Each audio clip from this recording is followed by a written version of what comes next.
وَأَحْصُ الْعِدَّةِ، عورت کے وہ عدت کے دن جو اس کے طلاق کے بعد ہوتے ہیں انہیں اچھی طرح شمار کرو. یہ نہ ہو کہ پتہ نہیں کب ہوا ہے. اور یہاں پہ یاد رکھ لیں عورت کے عدت کے بہت ساری مسائل پیچھے سورۃ بقرہ میں بھی گزرے ہیں.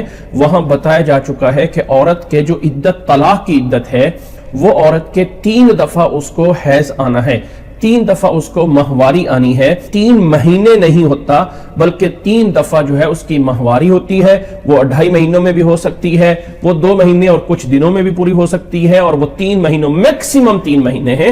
3 دفعہ حیض کا آ جانا یہ عورت کی عدت ہوتی ہے.